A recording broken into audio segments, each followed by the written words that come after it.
Filha de milionária viúva muda desde o nascimento, até que um pai solteiro lixeiro fez o inacreditável. A calçada do condomínio Jardim dos Ipês era impecável demais. Parecia que até as folhas dos ipês roxos tinham medo de cair fora do lugar. Era meio da manhã de uma terça-feira comum, daquelas em que o sol de Campinas bate forte e o asfalto já começa a amolecer nas beiradas. Sebastião Rocha empurrava o carrinho de limpeza com a mesma calma de sempre. 45 anos nas costas, 18 deles varrendo rua. E ainda assim, o uniforme laranja parecia pesar mais que o corpo. Não era o tecido, era o jeito como as pessoas olhavam. Ou melhor, como não olhavam.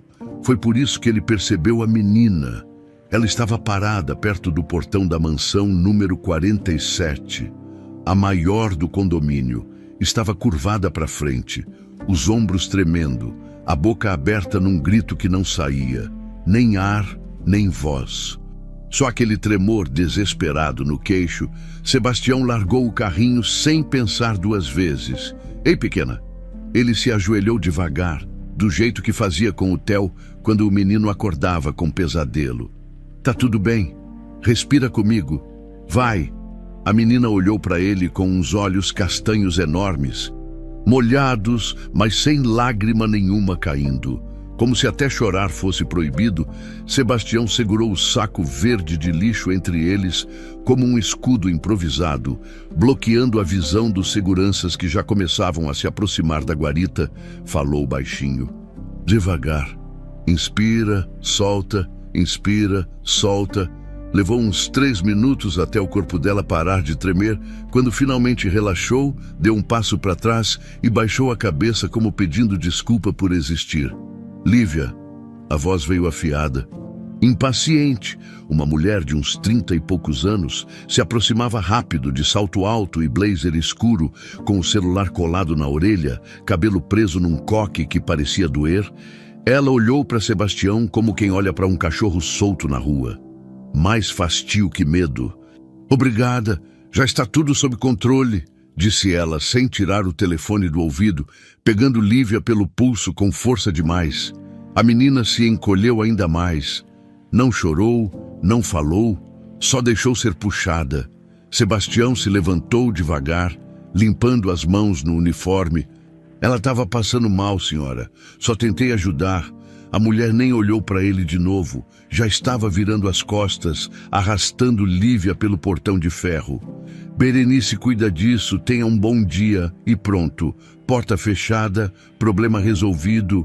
Sebastião ficou ali, parado, com o saco de lixo na mão, sentindo aquele gosto amargo que conhecia bem.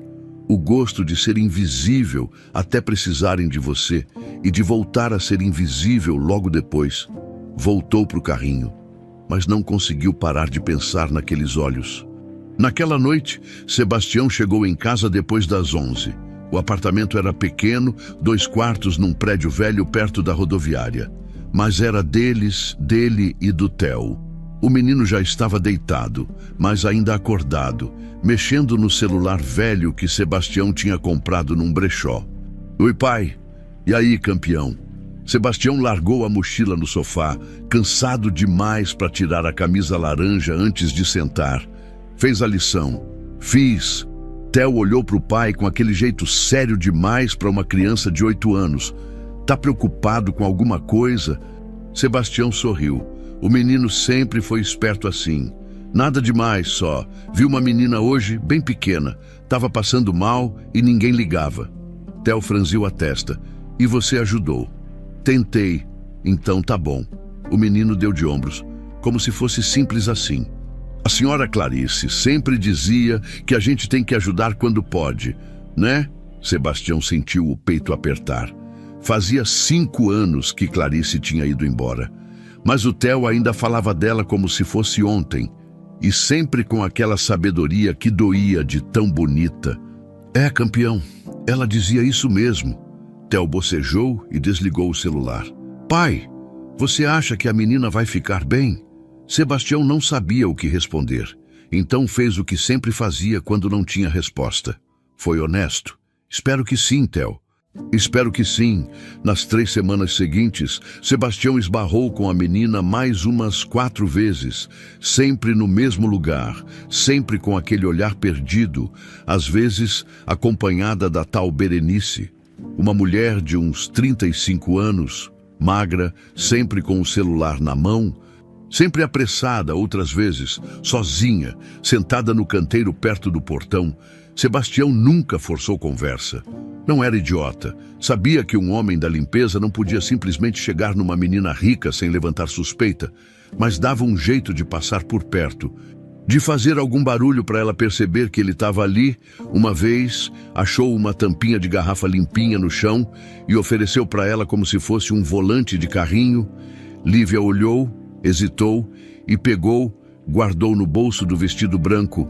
Outra vez, desenhou um boneco de palito no caderninho que usava para anotar as ruas já limpas. Mostrou para ela de longe. Lívia quase sorriu, quase. Theo começou a perguntar sobre a menina do condomínio chique toda a noite. Ela já falou com você, pai? Não. Campeão, ela não fala. Tipo, nada, nada. Por quê? Não sei, mas acho que tem um motivo. E Sebastião estava certo. Sempre teve um faro bom para essas coisas. Talvez porque passou a vida prestando atenção no que os outros jogavam fora, e gente rica jogava fora cada coisa. Foi numa sexta-feira que tudo mudou. Sebastião estava esvaziando o container grande perto da área de serviço da mansão 47, quando viu a menina encostada na parede do jardim. Estava mais pálida que o normal. Manga comprida mesmo com o calor de rachar. Ele fingiu que estava ajeitando o saco de lixo, mas não tirou o olho dela. Berenice apareceu com um copo de suco, entregou para a menina sem carinho nenhum e voltou para dentro. Lívia tomou um gole, fez cara feia, largou o copo na mureta. Sebastião esperou ela entrar, esperou Berenice sumir, então se aproximou. O copo ainda estava ali, meio cheio. Lívia tinha puxado a manga até a mão, escondendo alguma coisa. Sebastião olhou em volta. Ninguém. Deu 2 passos para frente. Lívia! Chamou baixinho. Ela virou, os olhos arregalaram, mas não de medo dele. De medo que ele visse. Posso ver teu braço, ela negou com a cabeça desesperada. Tá machucado, pausa longa. Então, devagar. Ela puxou a manga. Roxo, marcas, dedos. Sebastião sentiu o estômago virar. Quem fez isso? Lívia tampou o braço de novo. Rápido! E saiu correndo para dentro da casa. Sebastião ficou parado ali, com um saco de lixo na mão e um nó na garganta. Não era acidente. E ele sabia disso porque no fundo do container, entre restos de comida cara e embalagens de importados, tinha uma seringa usada. Uma receita rasgada e um desenho de criança, escada, homem, anel grande no dedo e uma figura pequena com a mão tapando a boca.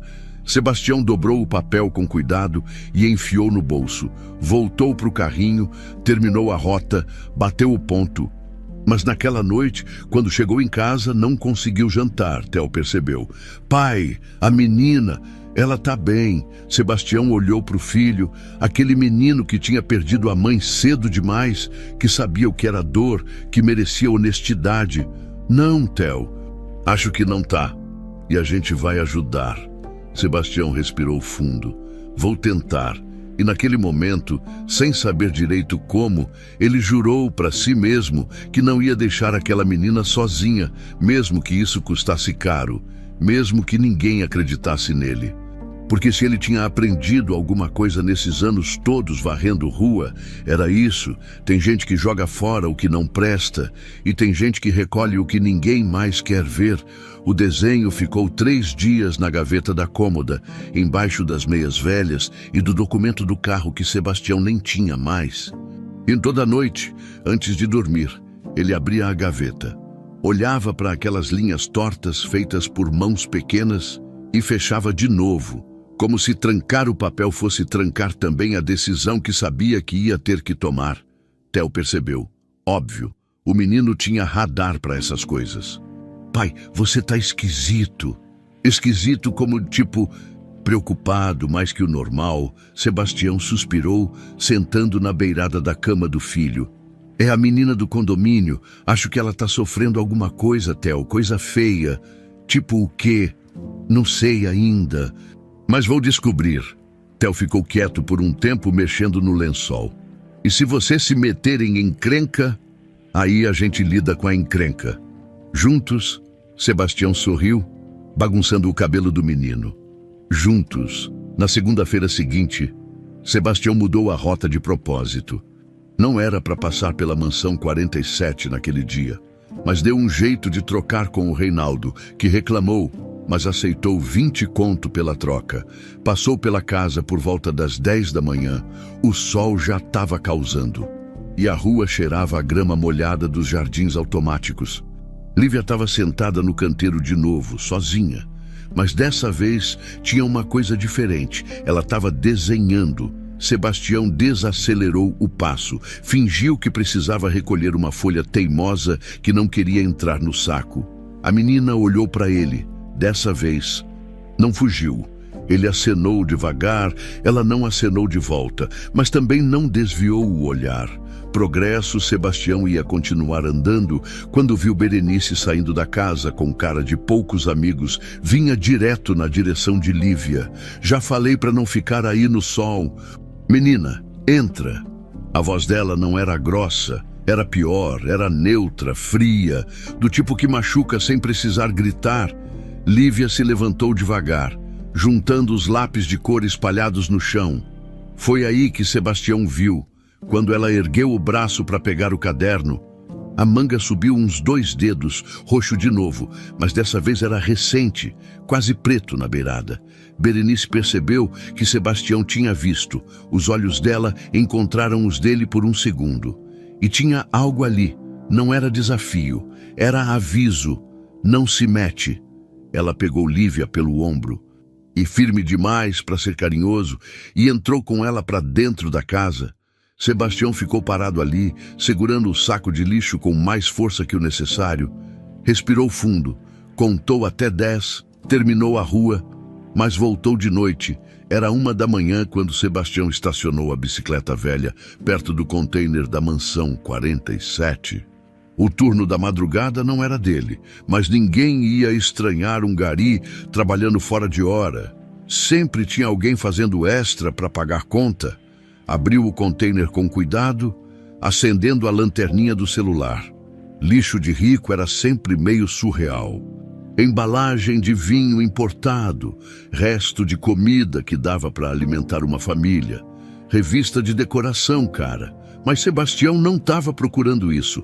Revirou 3 sacos até encontrar. Papel rasgado, timbre de clínica particular no canto. Clínica Neurocer, psiquiatria infantil. Ele juntou os pedaços como quebra-cabeça. Paciente LM, 7 anos. Prescrição Rivotril 0,5 ml. Uso contínuo. Indicação: transtorno de ansiedade, mutismo seletivo. Sebastião franziu a testa. Rivotril ele conhecia, a Clarice tinha tomado no final. Quando a dor ficava impossível, mas para uma criança, continuou procurando. Encontrou mais seringas, vazias, usadas. Encontrou também um envelope meio queimado, com selo de cartório. Conseguiu ler só parte. Testamento, Basílio Monte. E então, no fundo do último saco, embrulhado em guardanapo de pano, tinha outro desenho. Esse era diferente. Tinha a mesma escada, o mesmo homem com anel, mas dessa vez tinha palavras, letras tortas, trêmulas. Não desça. Sebastião sentiu um arrepio subir pela espinha. Guardou tudo num saco plástico separado, enfiou dentro da mochila e saiu dali antes que alguém aparecesse no caminho de volta para casa. Pedalando devagar pelas ruas vazias de Campinas, só conseguia pensar numa coisa. Não desça. De onde? Da escada.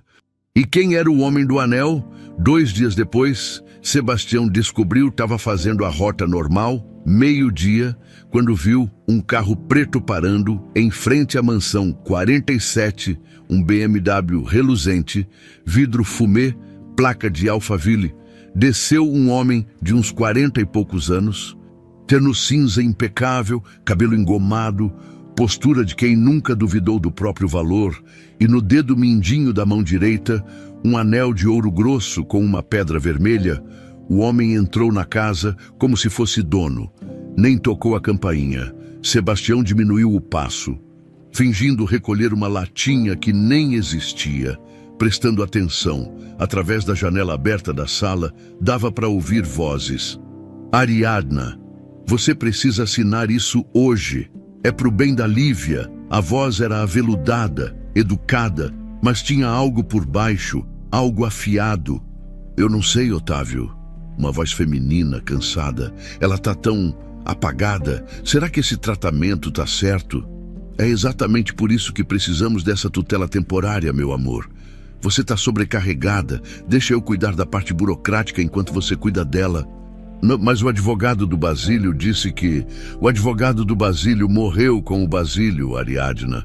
A voz ficou mais firme. Eu tô aqui, agora, cuidando de vocês. Silêncio. Sebastião se afastou antes que percebessem, mas já tinha visto o suficiente. Otávio, o homem do anel, naquela noite, Sebastião espalhou tudo em cima da mesinha da sala. Os papéis rasgados, as receitas, os desenhos, as seringas fotografadas no celular. Theo sentou do lado, sério como um adulto. O que você vai fazer, pai? Ainda não sei. Mas você acha que esse homem... Machuca ela. Sebastião olhou para o filho. Acho que ele está fazendo coisa pior. Acho que ele está apagando ela, devagarinho, para ninguém perceber. Por quê? Dinheiro, eu acho. Sempre é. Theo ficou olhando para os desenhos de Lívia. Ela tem medo dele. Tem. E a mãe dela não percebe. Acho que ela está tão perdida na própria dor que não consegue ver a da filha. Theo respirou fundo, do jeito que fazia quando ia falar uma coisa importante. Pai, se você tentar ajudar, vão querer te ferrar. Você sabe disso, né? Sebastião sorriu triste. Sei. E mesmo assim vai tentar. Vou. Por quê? Sebastião passou a mão no cabelo, cansado. Porque alguém tem que ver ela, Theo. Alguém tem que escutar o que ela não consegue falar.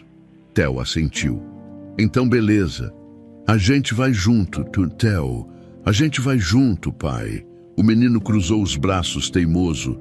A senhora Clarice não teria deixado essa menina sozinha. E a gente também não vai. Sebastião sentiu o peito apertar, puxou o filho num abraço apertado. Tá bom. Campeão, juntos. Na manhã seguinte, Sebastião chegou no trabalho com um plano, ia documentar tudo, fotografar, anotar datas, juntar provas de verdade antes de denunciar, porque ele sabia como o mundo funcionava. Sabia que a palavra de um gari não valia nada contra a de um advogado de terno. Mas talvez, só talvez, a verdade valesse alguma coisa. Estava guardando a mochila no vestiário quando o supervisor chamou. Sebastião, preciso falar com você. O tom não era bom.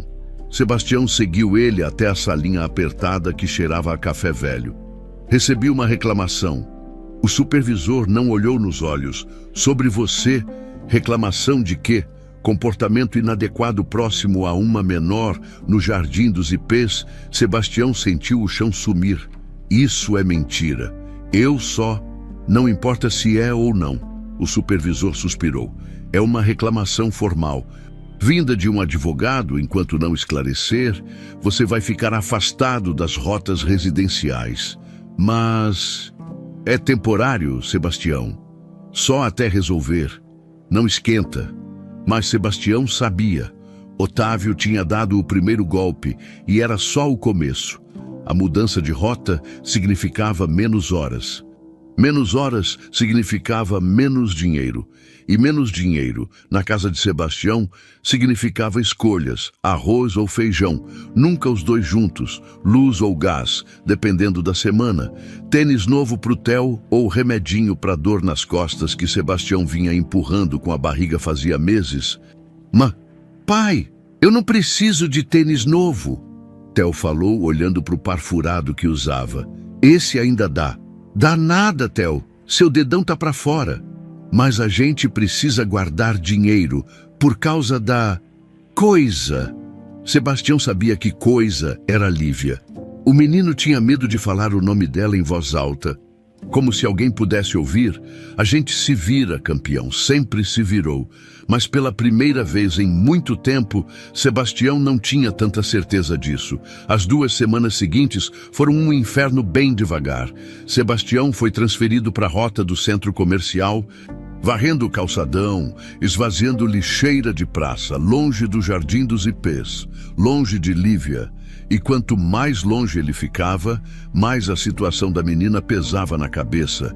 Tentou voltar lá uma vez, no fim de semana, com a desculpa de que estava passeando de bicicleta, mas o segurança da guarita barrou. Desculpa, amigo, não morador só entra com autorização, mas eu trabalho aqui, limpeza urbana, não tá na escala de hoje. O segurança nem piscou. Ordens da administração. Funcionário externo só em horário de serviço. Sebastião pedalou de volta para casa com o gosto amargo de derrota na boca. Otávio estava fechando o cerco, devagarinho, com eficiência de quem já fez isso antes. Foi Theo quem trouxe a notícia. Chegou da escola meio-dia, pálido, com o olho direito vermelho. O de que foi isso? Sebastião largou o macarrão que estava cozinhando. Nada.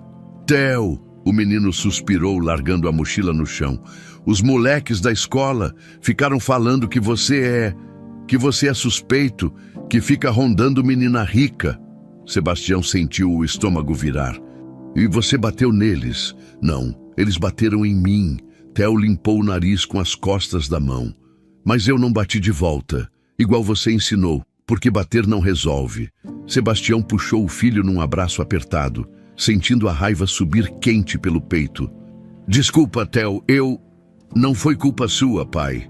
A voz do menino saiu abafada contra o uniforme laranja. Foi do homem mau, e era verdade. Mas isso não tornava as coisas mais fáceis. Na quinta-feira, apareceu o vídeo.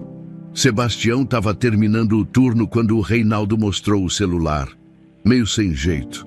Cara, é você ali, era filmado de longe, editado para parecer outra coisa. Sebastião aparecia puxando Lívia pela mão, a imagem congelava justo no momento em que ele puxava, cortando a parte seguinte, onde ele a salvava de tropeçar num buraco da calçada. A legenda dizia: cuidado, funcionário suspeito no Jardim dos Ipês, compartilhem para proteger nossas crianças. Tinha 247 compartilhamentos no grupo de WhatsApp do condomínio. Não foi isso que aconteceu, Sebastião disse, a voz saindo mais fraca que queria.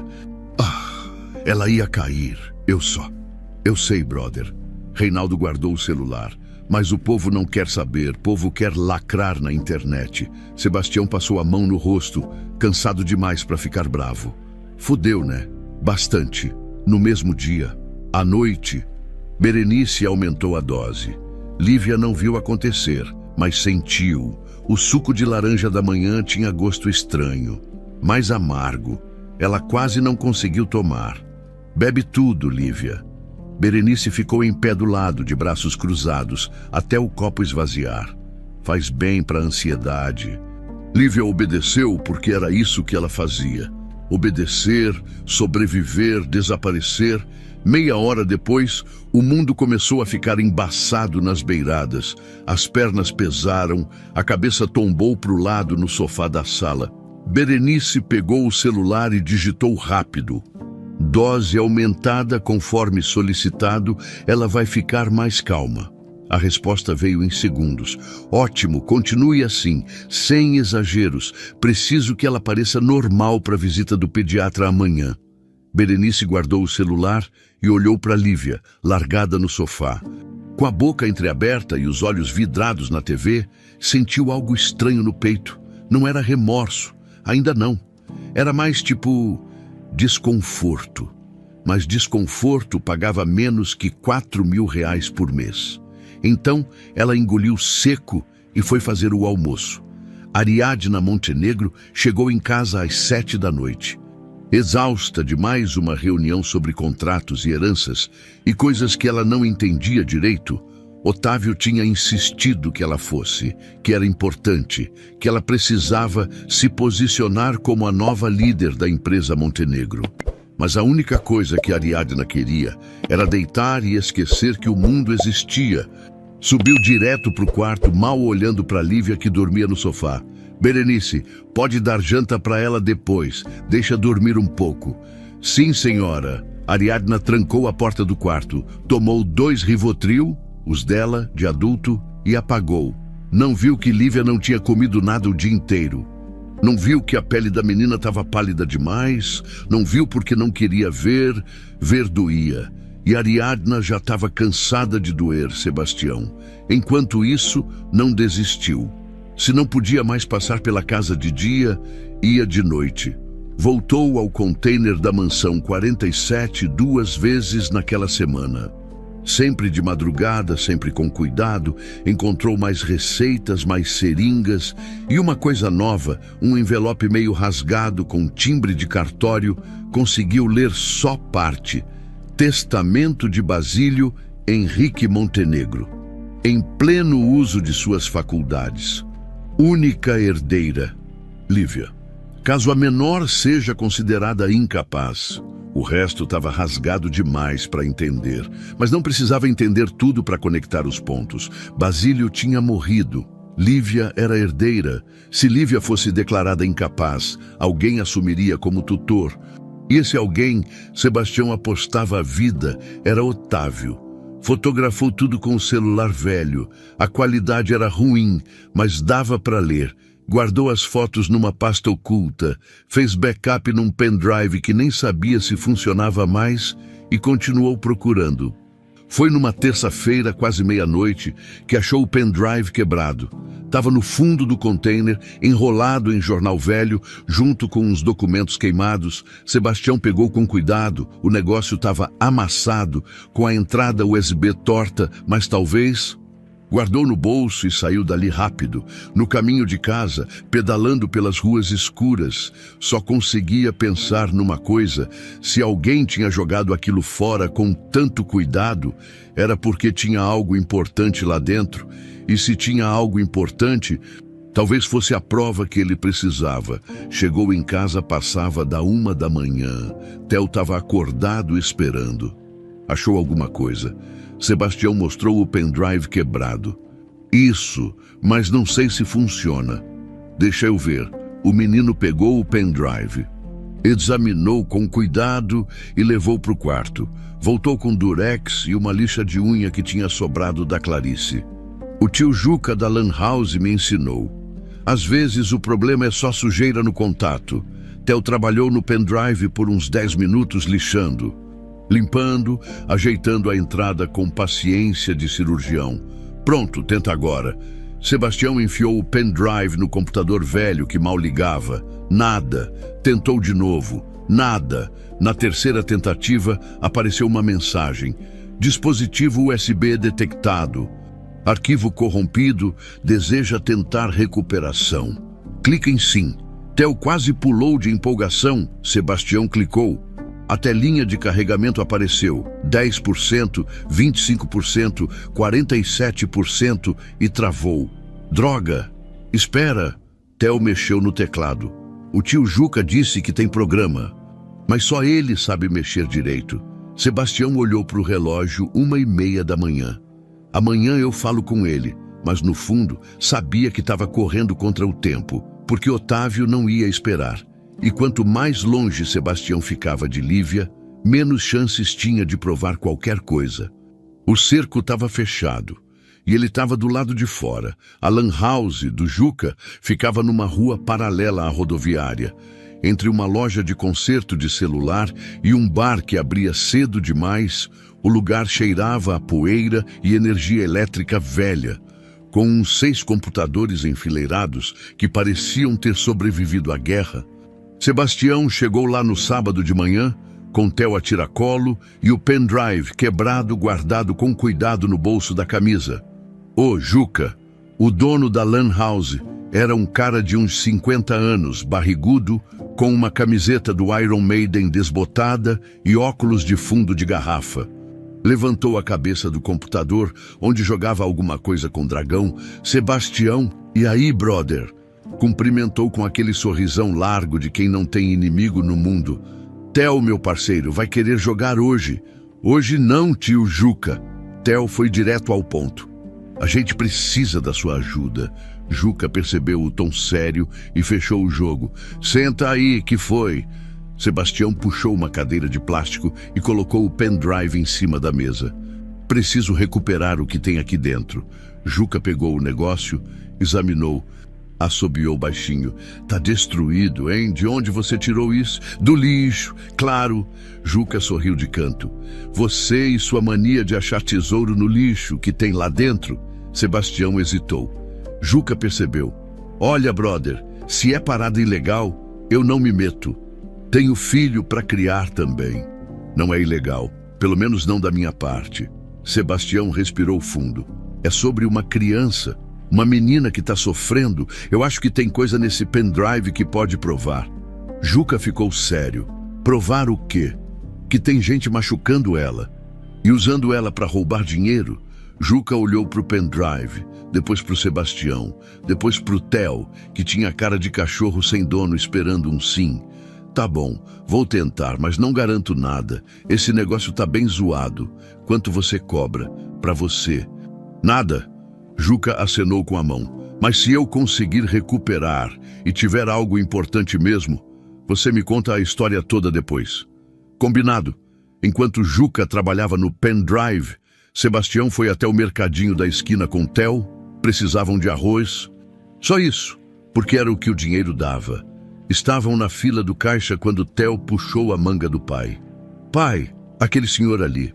Sebastião olhou para onde o filho apontava discretamente. Um homem de uns 70 anos, cabelo branco bem cortado, camisa social mesmo num sábado de manhã. Estava comprando remédio na farmácia do mercado, conversando baixo com a atendente. Que tem ele? Ele mora no Jardim dos Ipês. Eu vi quando a gente passou lá de bicicleta outro dia. Sebastião observou melhor. O homem tinha jeito de médico ou professor. Postura ereta, voz educada por impulso. Quando o homem passou por eles na saída, Sebastião falou. Com licença, senhor. O homem parou, olhou para Sebastião com aquela surpresa educada de quem não está acostumado a ser abordado em mercadinho. Sim, o senhor mora no Jardim dos Ipês. Uma pausa, desconfiança. Moro, por quê? Eu trabalho lá, limpeza urbana. Sebastião escolheu as palavras com cuidado. Queria perguntar uma coisa sobre uma família de lá. Que família? Montenegro. A expressão do homem mudou. Só um pouco. Mas mudou. Eu conheço, sim, moro 3 casas abaixo. O senhor conhece a menina, a Lívia. Agora a desconfiança virou outra coisa. Preocupação. Conheço. Por quê? Sebastião sabia que tinha uns 3 segundos para decidir se confiava ou não naquele homem. Olhou para os olhos dele, viu cansaço, viu decência, apostou. Eu acho que ela está sofrendo e ninguém está vendo. O homem ficou parado por um tempo longo, depois suspirou. Vamos conversar, mas não aqui. O nome dele era Henrique Salles, médico ortopedista aposentado. Viúvo, sem filhos, levou Sebastião e Theo até uma padaria quieta, pediu café para todo mundo e sentou do outro lado da mesa como se fosse começar uma consulta. Pode falar, Sebastião contou. Não tudo, mas o suficiente. Os hematomas, as seringas, as receitas, o desenho, o vídeo editado, a perseguição velada de Otávio. Henrique escutou tudo sem interromper. Quando Sebastião terminou, ficou olhando para o café frio por um tempo. Eu desconfiava, disse finalmente, mas não tinha certeza. Desconfiava de quê? E do Otávio Brandão. Henrique praticamente cuspiu o nome. Esse homem apareceu do nada 2 meses depois que o Basílio morreu. De repente estava lá, cuidando da Ariadna, tomando decisões, afastando pessoas. O senhor conhecia o Basílio? Conhecia. Bom homem, jogávamos xadrez às terças. Henrique sorriu triste. Ele me contou que tinha descoberto umas irregularidades na empresa, desvio de dinheiro, ia investigar. E aí ele morreu. Caiu da escada. Acidente. As aspas eram audíveis. Mas o Basílio era cuidadoso. Não era de tropeçar. A Lívia estava lá quando aconteceu? Tava. A Berenice disse que a menina ficou em choque, parou de falar no mesmo dia. Henrique olhou direto para os olhos de Sebastião. Mas trauma de acidente não deixa hematoma no braço de criança? Então o senhor acredita em mim? Acredito. Henrique bebeu o resto do café. E quero ajudar. Por quê? Porque eu também vi o vídeo. E diferente da maioria, eu sei que montagem quando vejo uma. Ele se inclinou para frente. E porque fui médico 40 anos. Sei quando uma criança está sendo medicada demais. Sebastião sentiu um alívio estranho. Não estava sozinho. O que a gente faz? Primeiro, você tem provas. Tenho fotos, documentos que achei no lixo e um pendrive quebrado que o Juca está tentando recuperar. Pendrive com o quê? Não sei ainda, mas estava bem escondido no lixo, queimado junto com outros documentos. Henrique assentiu, pensativo. Se tem algo nesse pendrive, pode ser a peça que falta, mas você precisa de mais que isso. Precisa de testemunha. Alguém de dentro. Berenice nunca vai falar. Não aposta nisso. Henrique tamborilou os dedos na mesa. Gente que faz maldade por dinheiro tem um ponto de ruptura. É só achar qual. Voltaram para Lan House no fim da tarde. Juca estava com cara de quem tinha passado o dia todo em missão impossível. Mas tinha um sorriso de canto. Consegui! Conseguiu! Sebastião quase pulou da cadeira. Mais ou menos. Juca apontou para a tela.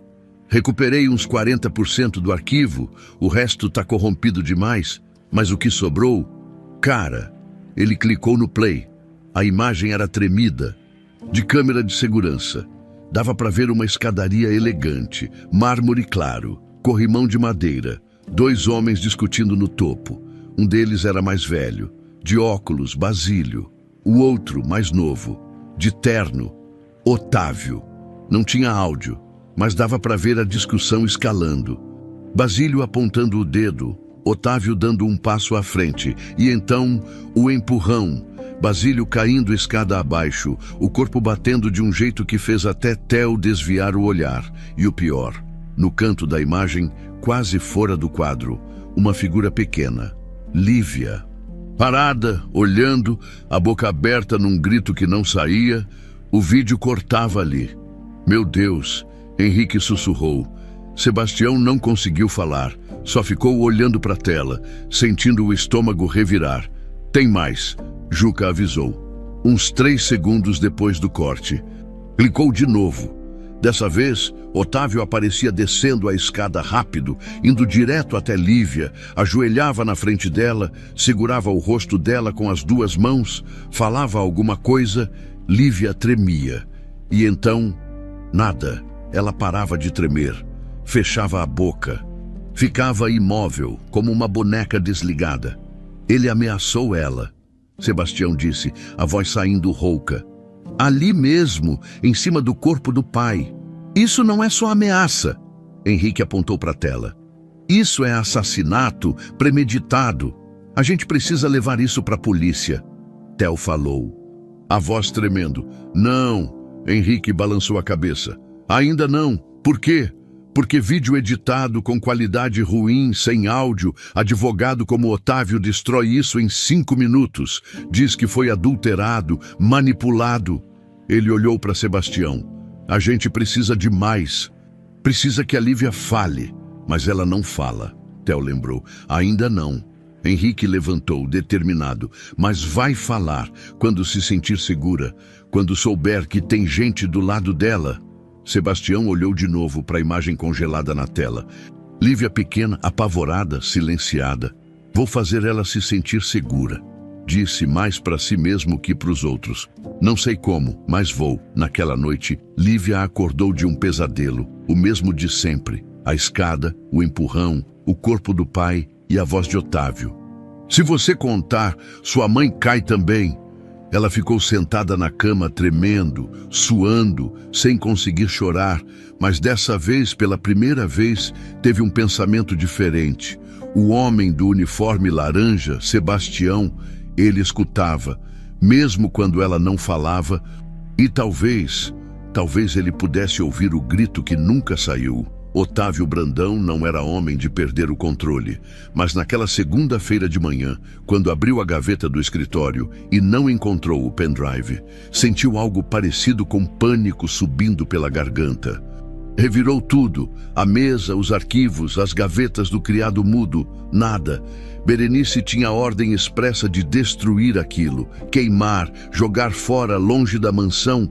Pegou o celular e discou, a voz saindo mais afiada que o normal. Berenice, o pendrive, onde está?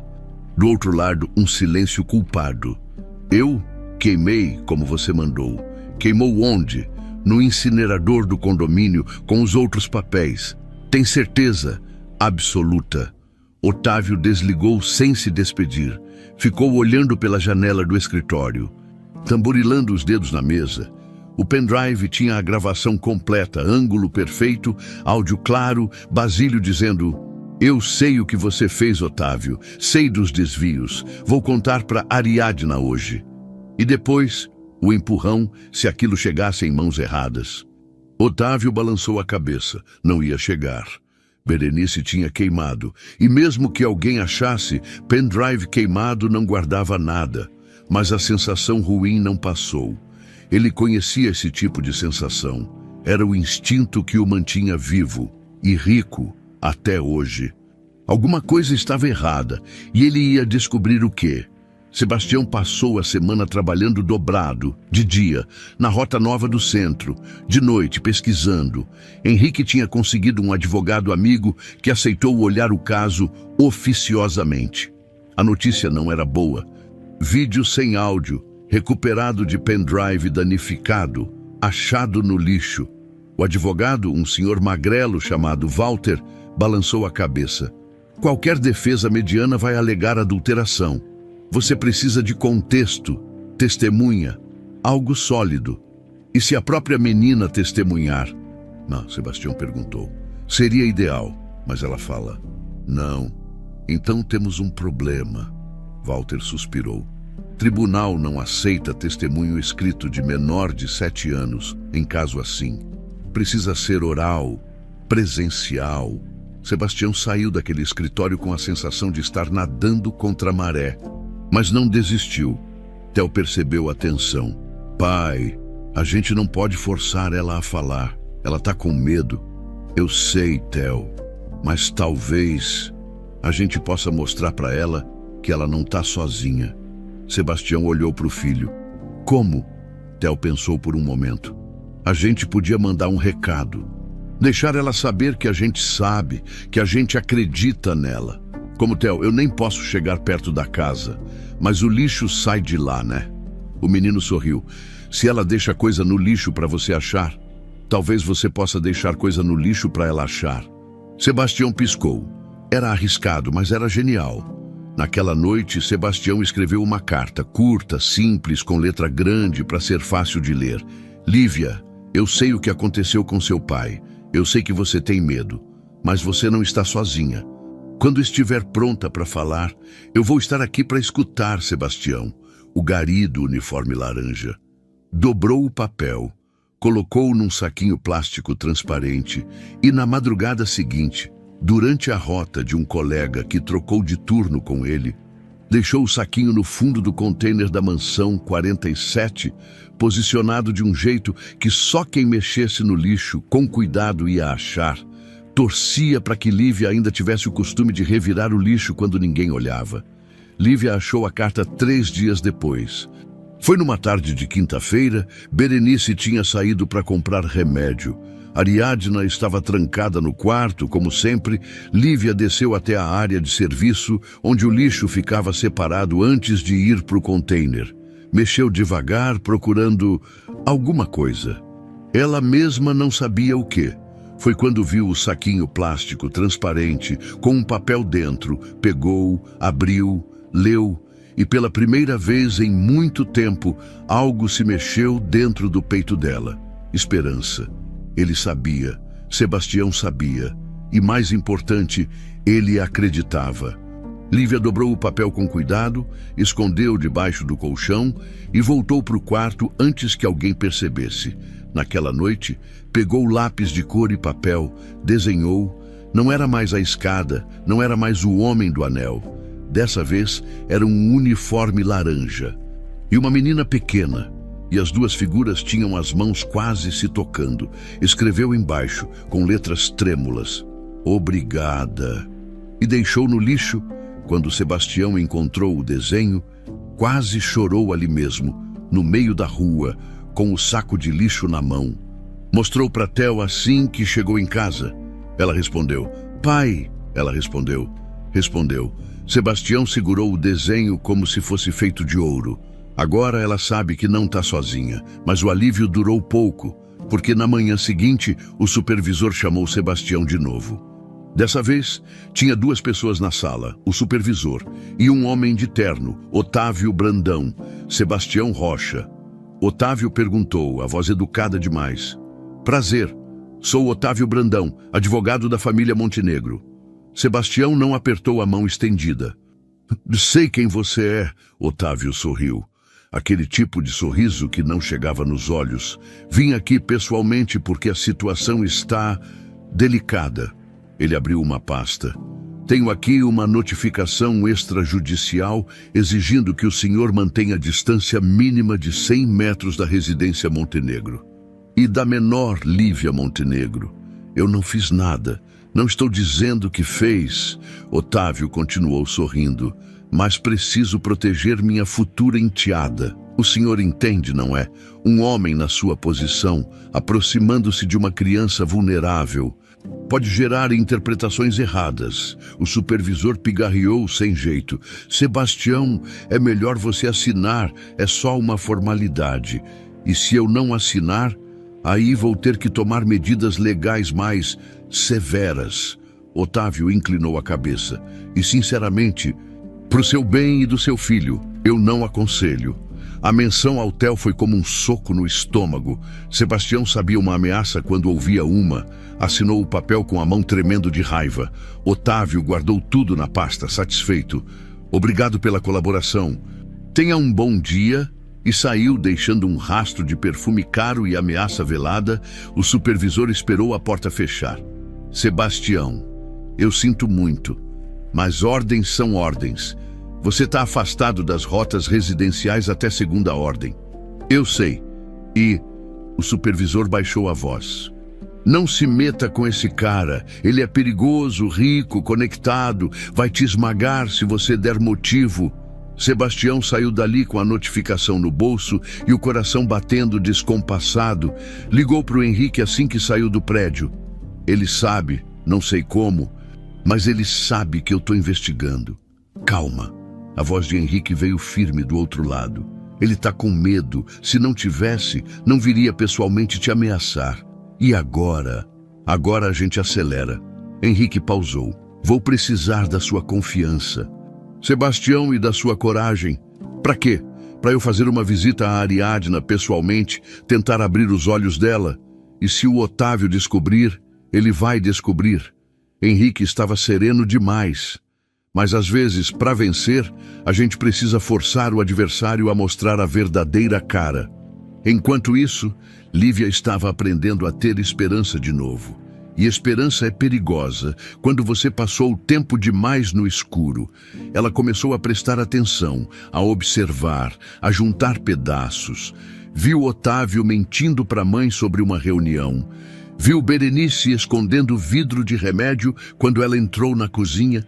Viu a conta bancária da mãe aberta no computador, com valores estranhos saindo toda semana, e entendeu, do jeito que crianças entendem, o homem mau não ia parar. A menos que alguém o parasse. Naquela noite, Lívia fez algo que não fazia desde o dia em que o pai morreu. Abriu a boca. Não saiu som, ainda não. Mas pela primeira vez, ela tentou, e tentar já era meio caminho andado. Berenice Lemos não dormia direito fazia uma semana. Toda noite era a mesma coisa. Fechava os olhos e via o rosto de Lívia, aquele olhar vazio, aquela boca que não abria, aquelas mãos pequenas tremendo quando ela trazia o copo com remédio. É só um trabalho. Repetia para si mesma: eu tô só fazendo o meu trabalho. Mas trabalho não deixava marca roxa no braço de criança. Trabalho não fazia você acordar suando no meio da noite. E trabalho, definitivamente, não fazia você quase matar uma menina de 7 anos com overdose de sedativo. Berenice ainda lembrava daquele dia. Lívia, desacordada no sofá, lábios azulados, respiração fraca. Ela tinha ligado para o Otávio em pânico. Ela não acorda. A dose foi demais. E a resposta dele, fria, calculada. Então diminui amanhã, hoje deixa ela dormir. Naquele momento, Berenice entendeu. Ela não estava cuidando de uma criança, estava sendo cúmplice de algo muito pior. Foi numa terça-feira de manhã que tudo desmoronou para ela. Estava trocando os lençóis do quarto de Lívia quando encontrou o desenho escondido debaixo do colchão. Um homem de uniforme laranja, uma menina, as mãos quase se tocando. E embaixo, obrigada. Berenice ficou parada, segurando o papel, sentindo algo estranho no peito. Lívia tinha alguém que se importava, alguém que via ela. E Berenice, o que ela era nessa história, a vilã, guardou o desenho de volta no lugar. Terminou